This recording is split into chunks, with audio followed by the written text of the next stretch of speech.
Muslim federation of Punjab ਵੱਲੋਂ ਈਦ ਦੀ ਨਮਾਜ਼ ਨੂੰ ਲੈ ਕੇ ਕੀਤੀ ਗਈ ਵੱਡੀ ਮੰਗ। ਕਹੋਗੇ ਜਿਹੜਾ ਤੁਸੀਂ ਮੁੱਖ ਮੰਤਰੀ ਦੇ ਨਾਮ ਈਮੇਲ ਭੇਜੀ ਹੈ ਤੇ ਉਹਨਾਂ ਦਾ ਤੁਹਾਨੂੰ ਕੀ ਜਵਾਬ ਆਇਆ ਈਮੇਲ ਦਾ?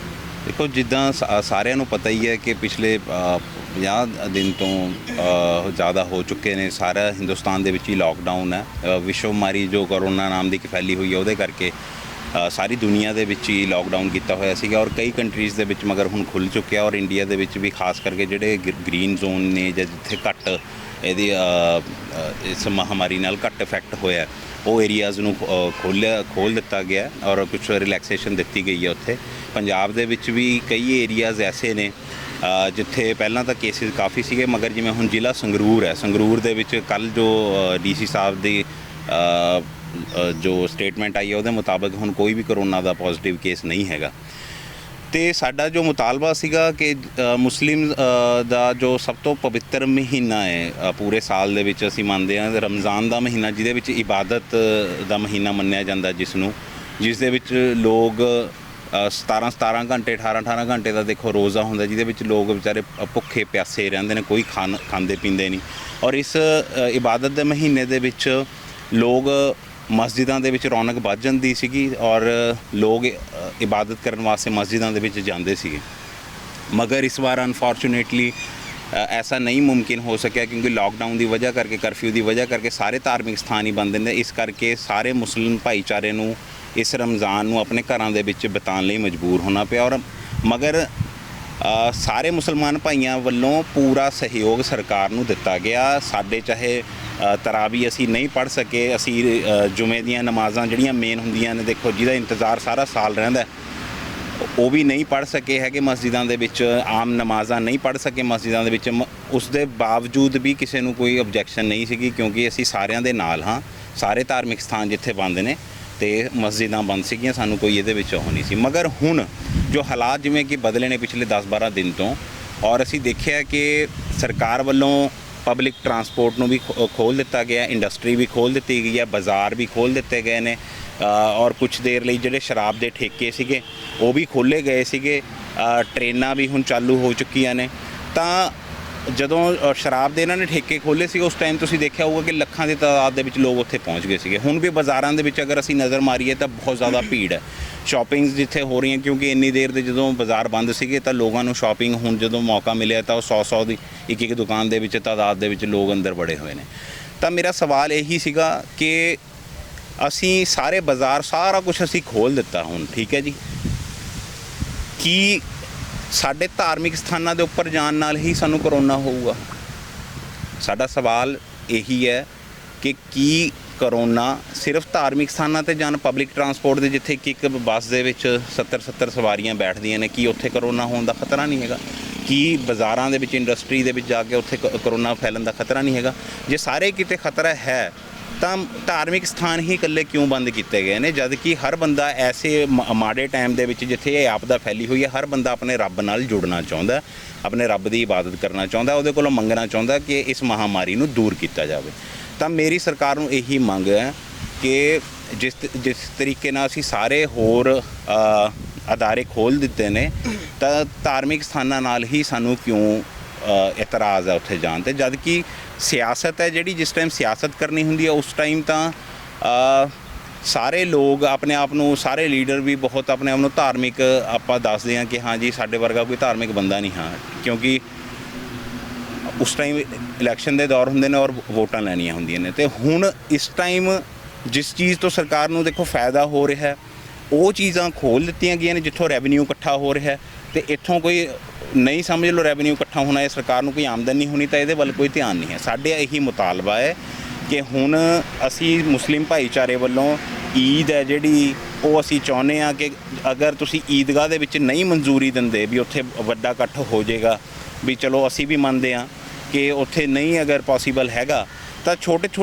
ਜਿਹੜੇ ਕਸਬੇ ਨੇ ਜਾਂ ਜਿੱਥੇ ਪਿੰਡ ਨੇ ਔਰ ਜਿੱਥੇ ਮੁਹੱਲਿਆਂ ਦੇ ਵਿੱਚ ਮਸਜਿਦਾਂ ਬਣੀਆਂ ਹੋਈਆਂ ਨੇ ਉੱਥੇ ਗੈਦਰਿੰਗ ਇੰਨੀ ਨਹੀਂ ਹੁੰਦੀ, ਉੱਥੇ ਅਗਰ ਸੋਸ਼ਲ ਡਿਸਟੈਂਸਿੰਗ ਦੀ ਜੋ ਵੀ ਗਾਈਡਲਾਈਨਸ ਹੋਣਗੀਆਂ ਮੁਸਲਿਮ ਸਾਰੇ ਫੋਲੋ ਕਰਨਗੇ। ਉੱਥੇ ਮੇਰਾ ਇਹ ਮੁਤਾਲਬਾ ਹੈ ਸਰਕਾਰ ਨੂੰ ਕਿ ਬਹੁਤ ਜਲਦੀ ਤੋਂ ਜਲਦੀ ਇਹਦੇ 'ਤੇ ਇੱਕ ਅੱਧੇ ਦਿਨ ਤੱਕ ਇਹਦੇ 'ਤੇ ਫੈਸਲਾ ਕੀਤਾ ਜਾਵੇ ਕਿ ਮਸਜਿਦਾਂ ਦੇ ਵਿੱਚ ਚਾਹੇ ਥੋੜ੍ਹਾ ਡਿਸਟੈਂਸ ਦੇ ਉੱਪਰ ਨਮਾਜ਼ ਈਦ ਦੀ ਅਦਾ ਕਰਵਾਈ ਜਾਵੇ।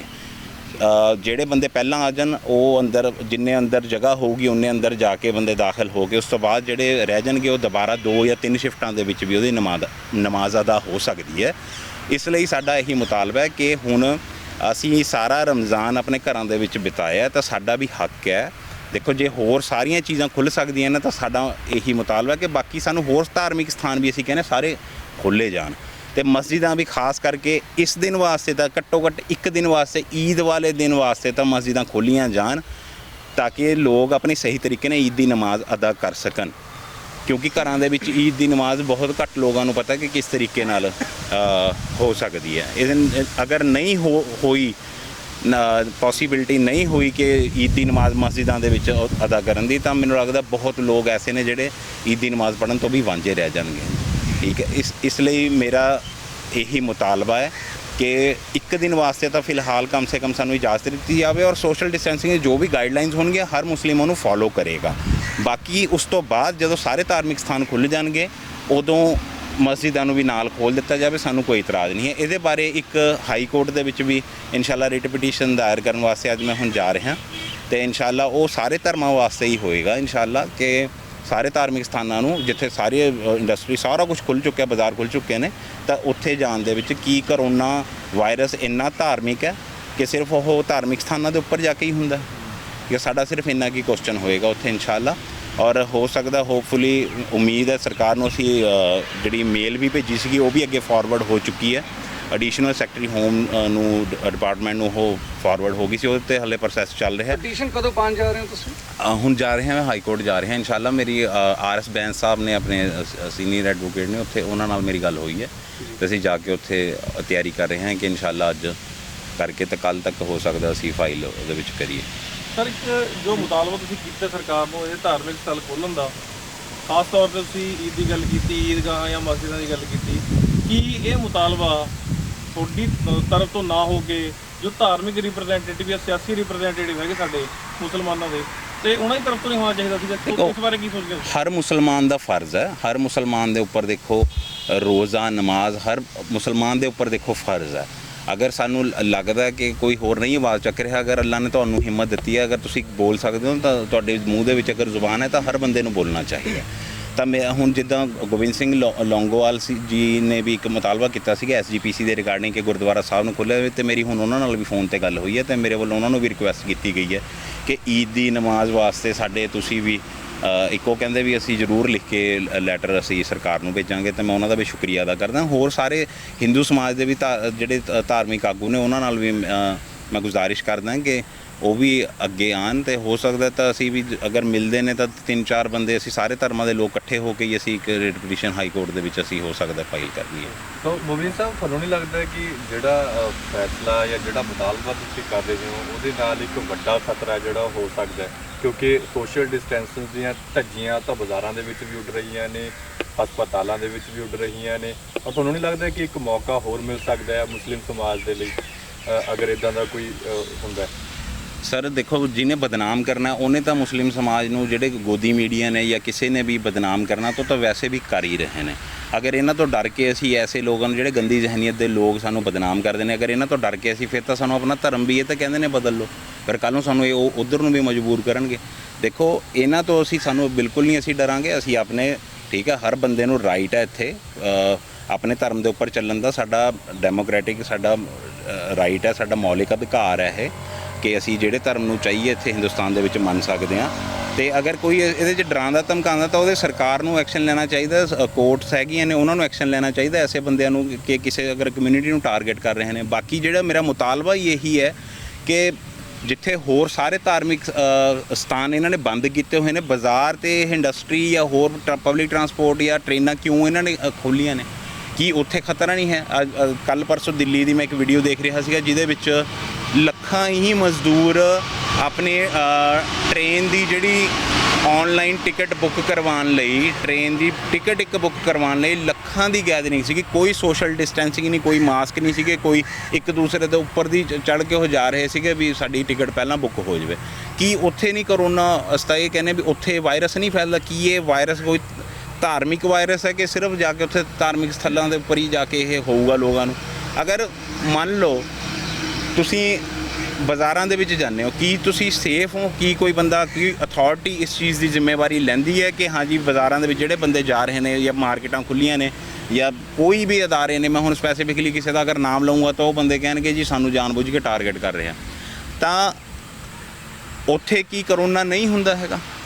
ਕੀ ਕੋਈ ਜ਼ਿੰਮੇਵਾਰੀ ਲੈ ਸਕਦਾ ਕਿ ਉੱਥੇ ਬੰਦਿਆਂ ਨੂੰ ਕਰੋਨਾ ਨਹੀਂ ਹੋਣਾ ਔਰ ਸਿਰਫ ਮੰਦਿਰ, ਮਸਜਿਦ, ਗੁਰਦੁਆਰਾ ਸਾਹਿਬ ਦੇ ਵਿੱਚ ਜਾ ਕੇ ਹੀ ਉਹਨਾਂ ਨੂੰ ਖਤਰਾ ਵੱਧ ਜਾਂਦਾ ਜੀ ਕਰੋਨਾ ਹੋਣ ਦਾ? ਸਾਡਾ ਤਾਂ ਸਿਰਫ ਇੰਨਾ ਮਤਲਬ ਲੌਜਿਕ ਵਾਲੀ ਗੱਲ ਹੈ, ਹਰ ਬੰਦਾ ਸਮਝ ਸਕਦਾ। ਜਿੱਥੇ ਗੱਲ ਆ ਗਈ ਇੱਕ ਲੋਕਡਾਊਨ ਦੀ, ਜਿਵੇਂ ਹੁਣ ਕੁਛ ਉਲਮਾ ਹਜ਼ਰਾਤ ਦੇ ਮੈਂ ਬਿਆਨ ਵੀ ਪੜ੍ਹ ਰਿਹਾ ਸੀਗਾ, ਜਿਵੇਂ YouTube 'ਤੇ ਮੈਂ ਦੇਖੇ ਸੀਗੇ, ਉਹਨਾਂ ਵੱਲੋਂ ਕਿਹਾ ਗਿਆ ਕਿਉਂਕਿ ਬਾਹਰ ਹਿੰਦੁਸਤਾਨ ਦੇ ਵਿੱਚ ਪੂਰੇ ਦੇ ਵਿੱਚ ਹਰ ਜਗ੍ਹਾ ਦੇ ਉੱਪਰ ਗ੍ਰੀਨ ਜ਼ੋਨ ਨਹੀਂ ਹੈਗਾ।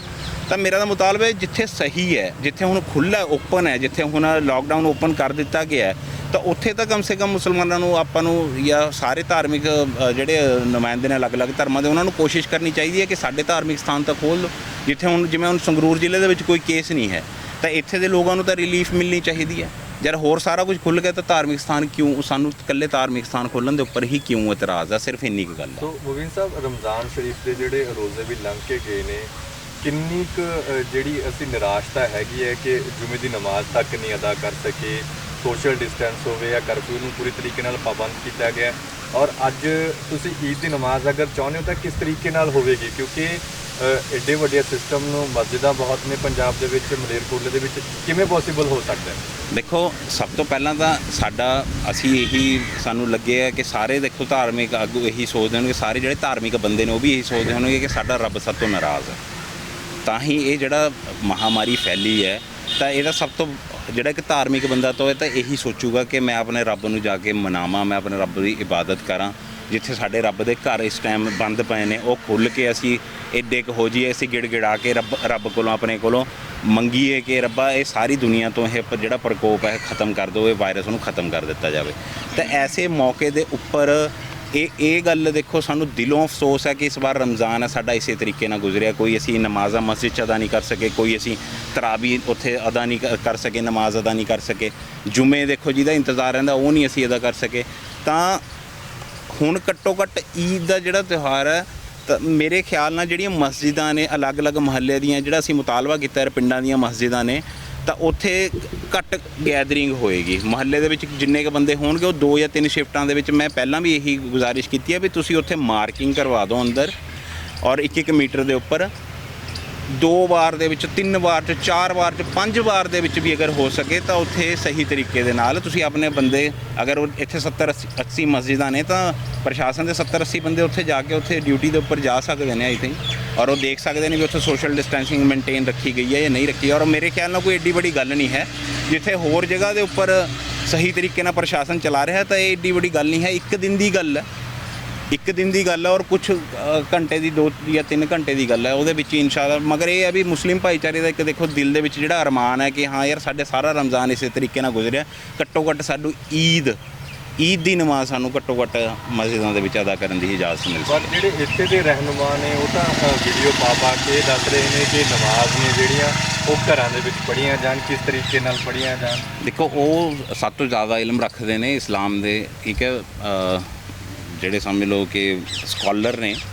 ਤਾਂ ਮਗਰ ਮੇਰੀ ਫੇਰ ਵੀ ਉਹਨਾਂ ਨੂੰ ਗੁਜ਼ਾਰਿਸ਼ ਹੈ ਕਿ ਆਪਾਂ ਸਾਰੀ ਦੇਖੋ ਹਾਲਾਤੇ ਹਾਜ਼ਰਾਂ ਨੂੰ ਮੁੱਖ ਰੱਖਦੇ ਹੋਏ ਅਸੀਂ ਆਪਣੇ ਆਪ ਨੂੰ ਨਹੀਂ ਅਸੀਂ ਗੁੰਮਰਾਹ ਕਰ ਸਕਦੇ। ਅਸੀਂ ਆਪਣੇ ਆਪ ਨੂੰ ਦੇਖੋ ਕਿ ਹੁਣ ਅਸੀਂ ਇੱਥੇ ਬਾਹਰ ਖੜ੍ਹੇ ਨਹੀਂ ਹੈਗੇ, ਕਿ ਅਸੀਂ ਬਾਹਰ ਜਾ ਨਹੀਂ ਸਕਦੇ, ਕਿ ਅਸੀਂ ਮਾਰਕੀਟ ਜਾ ਨਹੀਂ। ਹਾਂ, ਜੇ ਲੋਕਡਾਊਨ ਹੁੰਦਾ, ਮੁਕੰਮਲ ਕਰਫਿਊ ਹੁੰਦਾ, ਫਿਰ ਮੈਂ ਐਗਰੀ ਕਰਦਾ ਸੀਗਾ ਕਿ ਹਾਂ ਫਿਰ ਸਾਨੂੰ ਨਹੀਂ ਬਿਲਕੁਲ ਵੀ ਬਾਹਰ ਨਿਕਲਣਾ ਚਾਹੀਦਾ, ਫਿਰ ਜੋ ਇਨਸਟਰਕਸ਼ਨਸ ਹੈਗੀਆਂ ਨੇ ਫੋਲੋ ਕਰਨਾ। ਮਗਰ ਜੇ ਹੁਣ ਅਸੀਂ ਸਬਜ਼ੀ ਲੈਣ ਤਾਂ ਬਾਹਰ ਜਾ ਰਹੇ ਹਾਂ, ਅਸੀਂ ਠੀਕ ਹੈ ਕੋਈ ਹੋਰ ਸਮਾਨ ਹੈ ਪਰਚੇਜ਼ ਕਰਨ ਵਾਸਤੇ ਬਾਹਰ ਮਾਰਕੀਟਾਂ ਦੇ ਵਿੱਚ ਜਾ ਰਹੇ ਹਾਂ। ਹਰ ਚੀਜ਼ ਅਸੀਂ ਕੋਈ ਵੀ ਸਾਨੂੰ ਜ਼ਰੂਰਤ ਹੈ, ਅਸੀਂ ਆਪਣੇ ਕੰਮਾਂ ਕਾਰਾਂ 'ਤੇ ਆਪਣੇ ਕਾਰੋਬਾਰ ਵਾਸਤੇ ਬਾਹਰ ਜਾ ਰਹੇ ਹਾਂ।